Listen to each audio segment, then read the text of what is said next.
Homesteader family, welcome back to the journey. Welcome to this edition of the Sunday Monday vlog. Got Mickey Mouse over here on the couch, and it's been a week. So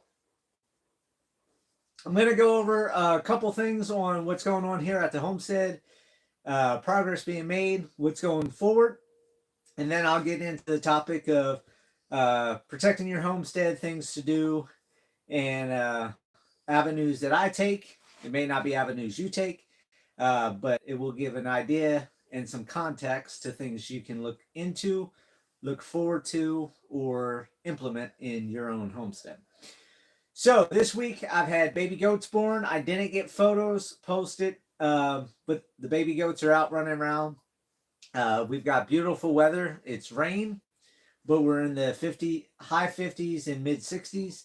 So beautiful week so far. I was able to get some fencing going. Whole bunch of deliveries came in. You can see all this. This is another 16 camera system.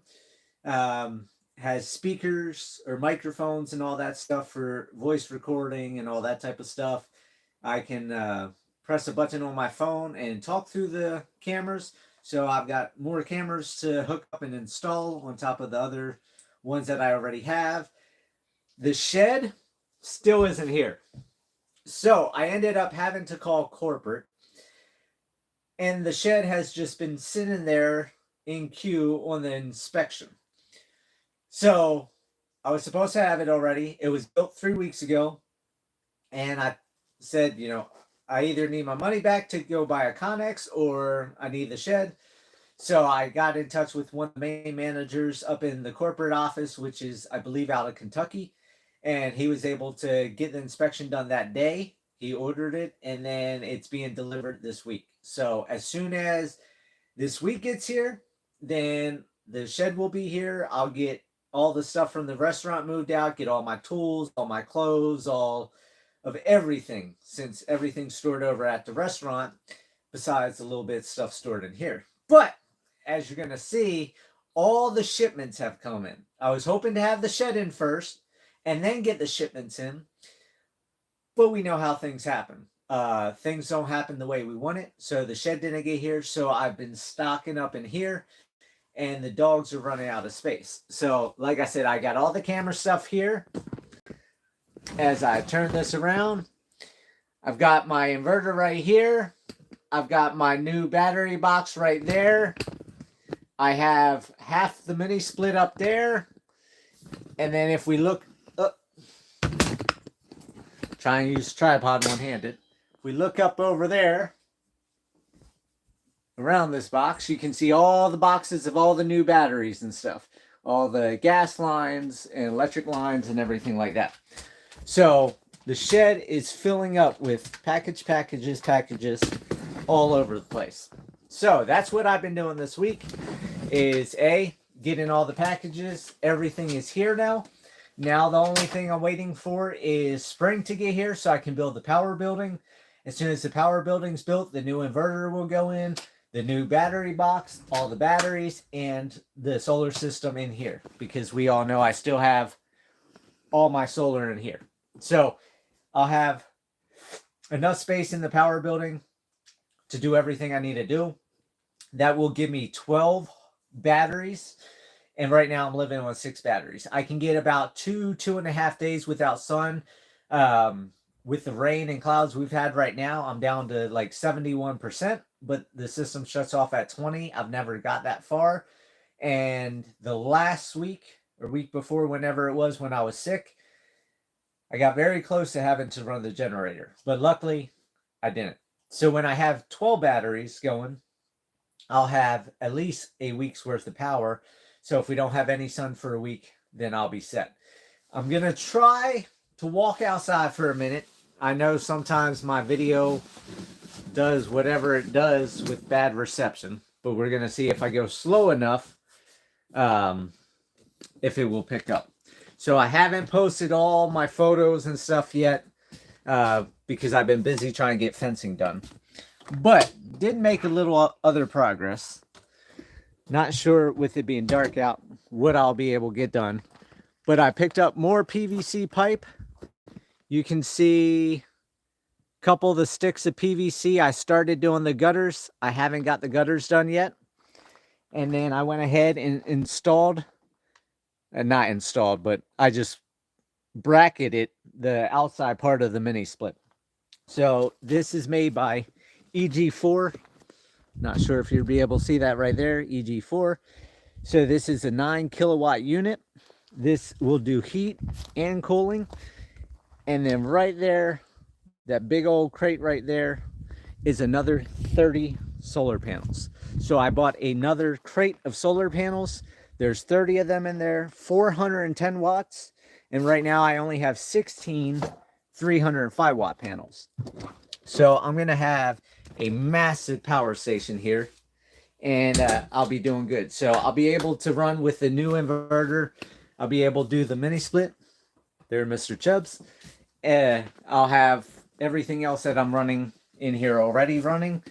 And then that will give me extra power. So when I go to build the house, I'll have all the power I need for the house. I'll have lights in the power building to go in there and work on the solar stuff when needed. I'll have the generator on the other side, so I'll have lights there.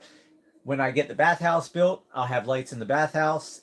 And then I'm thinking of a new water idea that I'm not sold on yet, but I'll talk about that later. It has to do with the water hole in the back and how I'm going to move that water around the homestead. So I'll need power to run pumps if I go that avenue. I'm not sure what I'm going to do yet. But that's what I've been doing this week, is just fencing, picking up packages, putting stuff in the shed, burying the dogs in the shed. As you can see, it's just one little pathway between the counter and the boxes, and Max takes it up. Got to try not to step on the dogs, not trip over the dogs. There's dogs stand up on me and make me fall over. So it's going to be nice having the shed here this week. So going forward is going to be a temporary halt on everything because the shed's going to be here. So the most important thing to me is, instead of making trips back and forth to the restaurant I'm out of tissues, got to go to a restaurant because all my surplus boxes of tissues are at the restaurant. If I need toilet paper, paper towels, winter socks, or whatever, I'm going back and forth, back and forth. So that's going to save a bunch of trips back and forth. Then I can go ahead. I have everything out of the restaurant. I can condense everything I have. I'm going to probably chuck a lot of stuff that I don't need because I don't want to be a hoarder. And I already have plenty of other stuff. So I'm just going to start chucking some stuff that I don't need because I only have a 20-foot shed to fill. The couch that's underneath my bed over there, I'm going to pull the couch out there because I'm tired of climbing into bed every day, every night. I'm going to lower my bed back down to regular size so I don't have to climb up steps to get into a bed. So that couch is going to go in there. And then I have all this stuff and all the stuff at the restaurant. And it's just going to be a lot to move. So that's going to be the first priority, is getting everything moved from the restaurant over here, get in the shed. Then I have it here on site. I don't have to worry about anybody breaking in at the restaurant, stealing my stuff like I've already had done. And then I can pull all the extra cameras that I have over there and bring those, the inside ones and stuff like that, bring those cameras over here, along with all these cameras, get cameras up throughout the homestead, along with my different gate cameras and things that I already have up. I'll still leave some cameras at the restaurant, even though it's a vacant building. Because it's all PVC piping and stuff, so there's not really much electrical. As you've seen me living in the restaurant, all the lighting is just the extension cord lights because nobody's run electric. There's no outlets and stuff in most of the walls over there. It's just very rudimentary. It's, not fancy. Doesn't have all the outlets like along the walls here like I have. You can see over at microwave. I did all the outlets here, outlet above my head, outlet over there. I like to have my outlets. So once all that stuff gets moved and I get everything from the restaurant, then I'm going to focus on getting back to fencing, getting fencing done, And as soon as fencing is done, then it's going to be building a new solar rack for all the new panels, building the power building, and going from there. So going forward into our segment for tonight on protecting your homestead, I'm going to go over all different things. Like I said, it might not be what you want to do, but it's just food for thought. So you can either do some of the stuff I do, not do some of the stuff I do, find other stuff you want to do, or do YouTube research and figure out what works best for you. But protecting your homestead. The main aspect of protecting your homestead is your animals. So we all know when you get a homestead, you tend to buy animals. Your neighbors don't buy your animals. You buy your animals. Strangers don't buy your animals. You buy your animals, which means the only one investing in your animals is going to be you. Your neighbors don't care if your animals get hurt by their dogs. Your neighbors don't care if their animals hurt your animals or dig up your land or tear up your fences or what have you. It's going to fall onto you. Everything's going to fall onto you as a homesteader. So the first aspect of protecting your homestead is keeping your animals on your homestead. If you let your animals off your homestead, they're going to get hit by vehicles. They're going to get dispatched by neighbors if they're tearing up people's property, fences and crops and killing chickens and geese and stuff like that.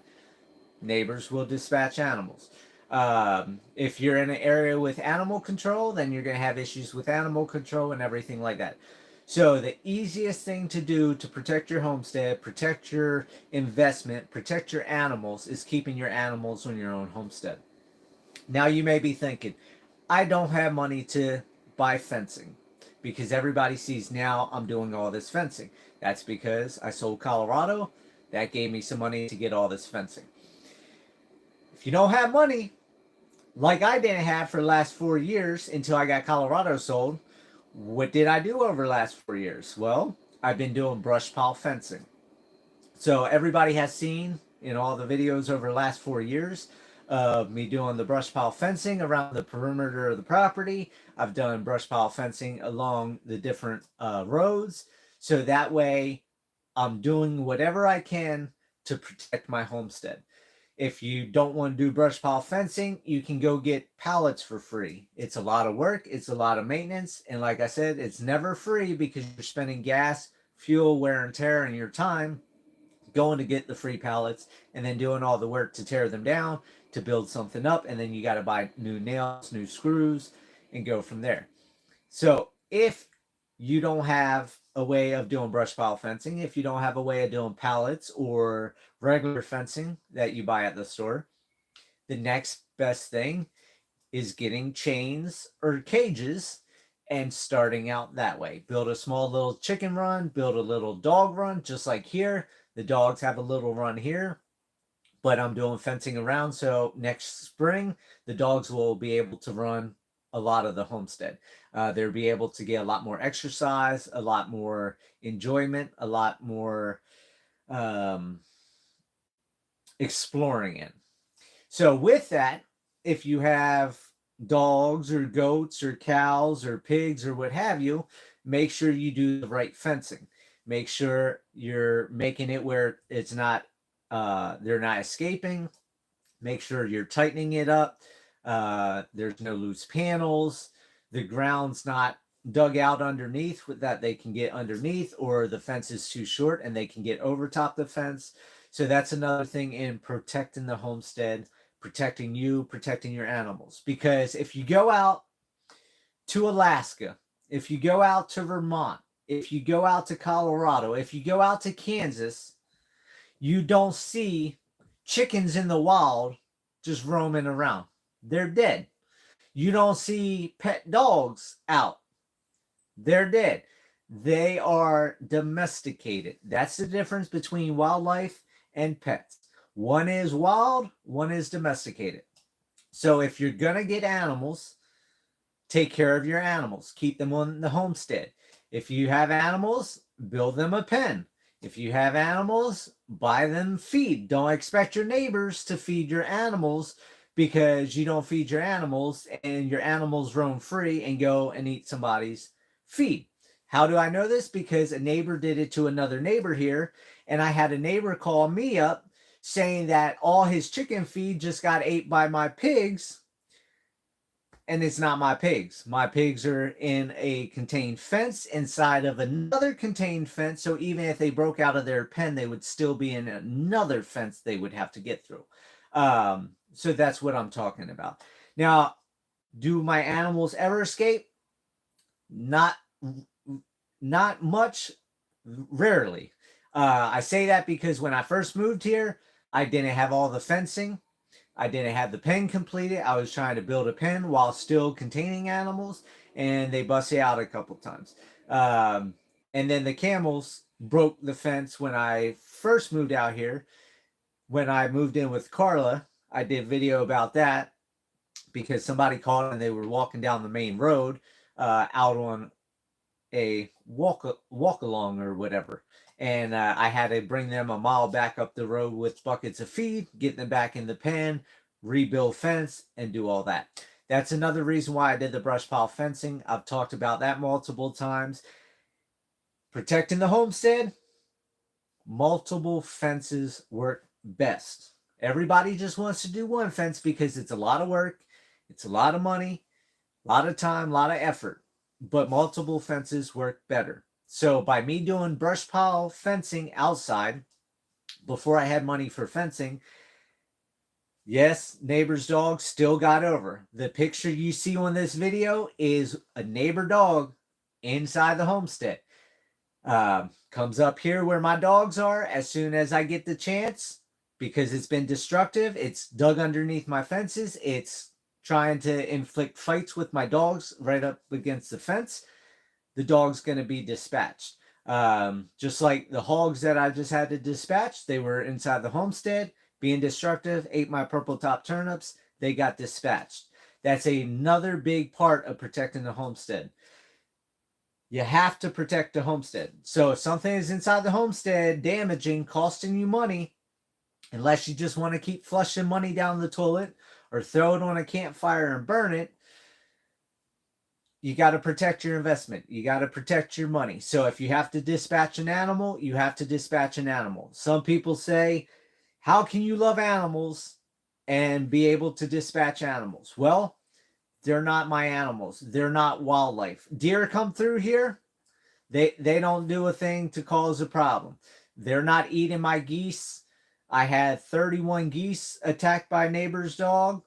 Never got a chance to dispatch it. Neighbor ended up getting rid of the dog. That solved the problem. Hadn't had an issue with that dog ever again because it was gone. But I've got new problems with new dogs.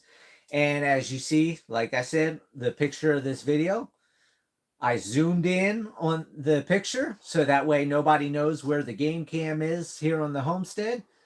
Multiple game cams. But, you know, clear as day. We know what the dog looks like. And if the dog comes up here, it's dispatched. Going back to the fencing, multiple things of fencing to protect your homestead. The brush pile fencing, I did that. Why? I didn't have money. That tried to do whatever I could to alleviate these problems of people not maintaining their animals, not being in control of their animals. Now that I have money for fencing, do I tear out the brush pile fencing? No, because the brush pile fencing is a deterrent from people climbing over the fence. It is a deterrent from dogs and hogs and what have you digging underneath the fence. The brush pile fencing from a couple years ago along Gregory Lane is now infested with briars, because as I go through the homestead, I cut down briars. I take all the seeds, dump it in the brush pile, so eventually it's going to be a big briar patch. Briars is a natural barbed wire. It's not costing me money. That's another way to protect the homestead. You can make nature work for you. If you have thorn bushes, if you have sticker bushes, if you have stinging nettle or poison ivy, weave it into fences. somebody wants to come through your fence, they're going to get stuck by the sticker bushes. They're going to get covered in poison ivy. And make sure you got your no trespassing signs up. When they pass that line and there's no trespassing signs, the law is on your side. If you don't have no trespassing signs and all that, you don't really have a stand or leg to stand on. I mean, you still do because they're inside of a fence, but cover all assets. Protect your homestead. If you need to talk to a lawyer, pay a lawyer. $240 to go over stuff with a lawyer. It's worth the $240, so that way you're on the right side of the law and not on the wrong side of the law. Another aspect of protecting your homestead is cameras. Like I said, buying more cameras, get more cameras up. You can never have enough cameras because if somebody tries to disable one camera, if you're smart about it, you have a camera covering each camera. So if one gets messed with, they're on photo destroying private property. Destruction of private property is a legal thing as well. That will save you in the long run too. Another thing is all your gates. All your gates, make sure all your gates are covered, multiple angles with different cameras. So that way if somebody tries to come in the gate, they try to climb a gate, they come under the gate, what have you, you have that taken care of. If you have Christmas ornaments outside your gate, if you have a dumpster outside your gate, if you have vehicles parked outside your gate, if you store your trailers outside your gate, make sure everything's covered. You know, if somebody illegally puts trash in the dumpster you pay for, then that's legal recourse for you. If you have vehicles that they mess with that are still on your property but outside your gate, they're covered under the cameras. Legal course for you. Somebody steal your Christmas ornaments or steal your tools that you sit there or what have you. If you're working on a project and you haven't finished and somebody steals your stuff, you have it recorded. Another aspect of protecting your homestead. Another aspect of protecting your homestead from neighbors' dogs, neighbor hogs, different livestock that people don't want to maintain on their homestead. Livestock guardian dogs. Why are they called livestock guardian dogs? Because they're guardian dogs that protect your livestock, your homestead, so on and so forth. If you want property protection against people, you want to look into like pit bull or not pit bulls, Rottweilers, Doberman Pinschers. I guess you can do pit bulls. I don't like pit bulls, but you can get personal protection dog, German Shepherds, things like that. I have these dogs are good for anything. So I got the protection for that. As soon as the fencing is done, the dogs will have, like I said, more range on the homestead. So at that point, if any dog climbs over the fence, if any dog digs under my gates or anything like that, and they get inside the homestead, then the dogs will be able to neutralize. Right now, dogs on the homestead, here at the fence, here by the shed at night, screwing with my damn dogs. Can't just let the dogs out. Why? Because my dogs would chase the dog and their dog would go back into their homestead or into their property, and then my dogs are on somebody else's property. I don't want that. I'm in control of my dogs. I have my dogs within my property. But as soon as I have fencing up, if a dog comes in, then at that point, these dogs will take care of it. As we know, back in Colorado at Home Depot in Canyon City, when Minnie Mouse had 2 pit bulls come after her when I was getting her out the car to go to the bathroom and then do shopping at Home Depot, Minnie Mouse dropped the 1 pit bull on the ground, crushed the windpipe, and the second one took off running, and lady screaming at me and all that, called cops, and she's at fault because she wasn't in control of her dogs. Her dogs weren't leashed. My dog was leashed. My dog did damage to her dog, but that's because she wasn't within the law. So that's another thing to protect a homestead. Make sure you know what you're doing. Make sure you're covered. Fencing, no trespassing signs, cameras, protection dogs if you need protection dogs. If you don't like dogs, don't get protection dogs. Cameras do plenty well. On top of that, there's other aspects of protecting the homestead. There's something that sends out projectiles, which you need if you need to dispatch animals like I have. I know a lot of people aren't big 2A people, and that's perfectly fine. I don't want you to have one, and I don't want you to make me not to have one. So we can live in harmony. If you don't want that avenue of protection, don't have that avenue of protection. I choose to have that avenue of protection, because I've had close calls in the past. We all know when my house got broken into in Colorado Springs. I've talked about it. It wasn't why I had this YouTube channel. But with 2 people, 12 gauge shotgun, if I didn't have mine, I'd be gone right now. So I choose for my protection. Same thing with neighbors' dogs that are aggressive. I've been backed into a corner already here on the homestead at my gate by neighbors' dogs that try to attack me. I didn't have it on me at that time. It was in my vehicle. So I had to scream bloody murder, woke up a neighbor. Neighbor thought I was being robbed. Luckily, all the screaming, everything got the dogs back up enough where I was able to get to my door, and then they took off.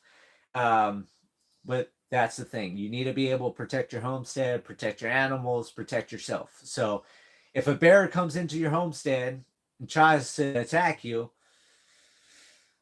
do you yell at it and hit it with a stick, or do you pull something and dispatch it to save your life? That's where you have to decide on where you want to be in this life. Pushing up daisies or still kicking and pushing on. Mountain lion.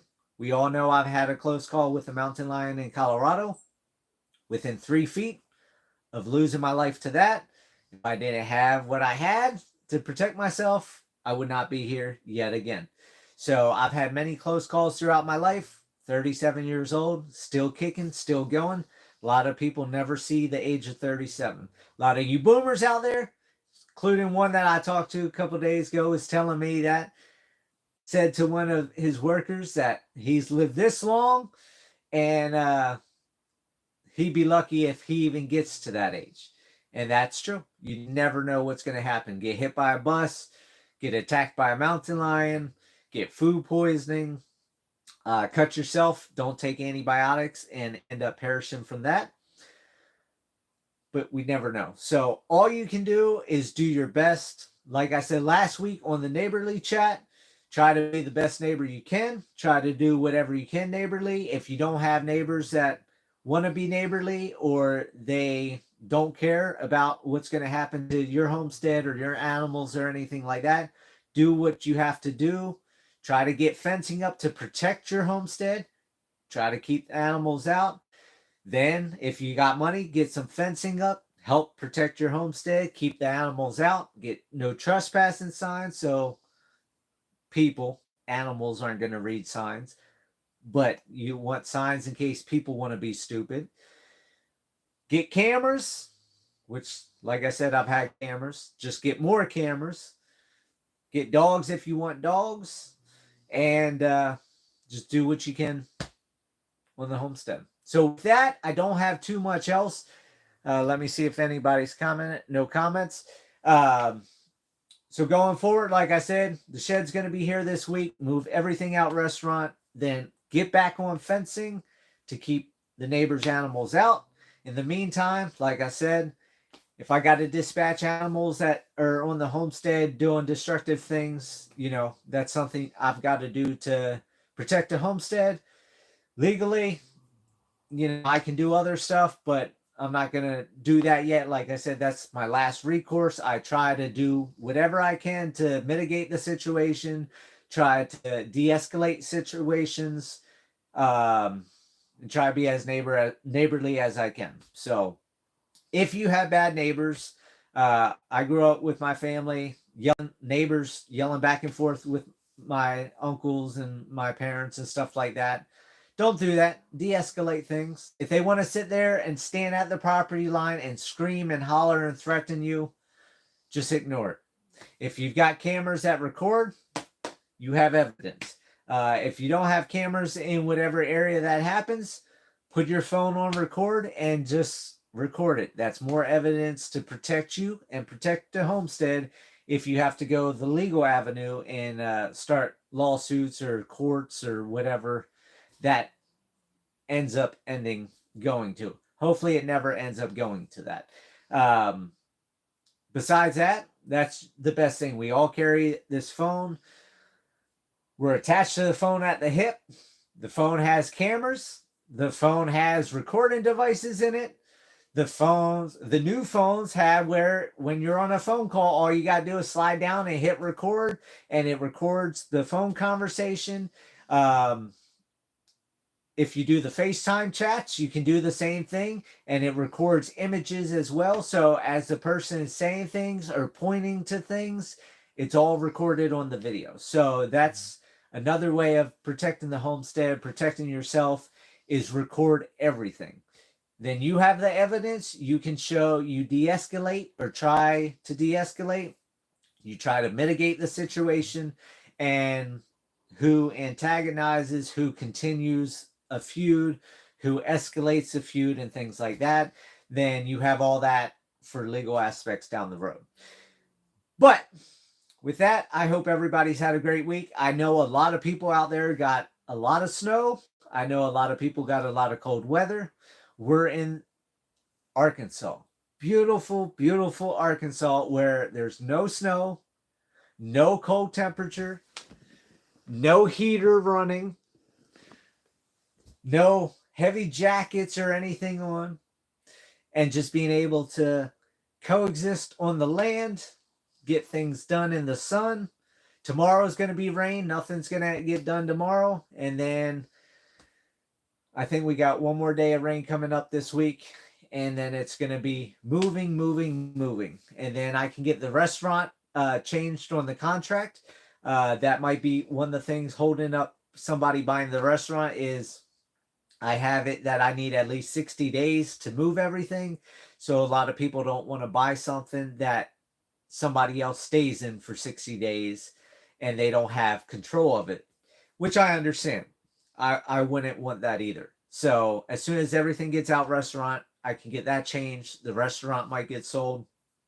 If not, just going to keep chipping away and go from there. So with that, I hope everybody has a great weekend, has a great upcoming work week. If you do that 9-to-5 rat race, or if you're retired like some of you boomers out there that just call and talk to me all week because you don't have a job anymore, and some of y'all need hobbies because we talk on the phone for hours, because that's, I guess, the hobby is chatting with this millennial and picking my brain and seeing the different things I do and things like that. And telling me war stories and stories of everything you guys gone through. So I enjoy it, but there is sometimes I get too many phone calls in a week. I get too many text messages in a week, too many emails and Facebook and everything else, that it's a lot for me because I don't like living on my phone. But I do enjoy all the communication. What I really enjoy is those of you that send letters and send cards, because then I don't have to be on a phone, and I like just being able to sit there and read somebody's effort, because that's effort to put in writing and to mail, the stamp, the post, the envelope, and all that type of stuff, that you really put the effort into it. So I appreciate everybody out there. I appreciate the new subscribers. I see my subscribers are starting to tick up. YouTube's been notifying me, you've got a new subscriber today, 3 more today. And so they're going up. So I'm not doing full videos all the time, just the Sunday, Monday vlogs. I am going to try to maybe here and there fit in some short videos, show some progress. I am going to start taking some more photos, get some photos put up, photos of baby goats, and just go from there. So enjoy your upcoming week. I'll talk to you guys later. And like always, live happy, live free. That's the only way to be. And I'll see you guys on the next video. Take care.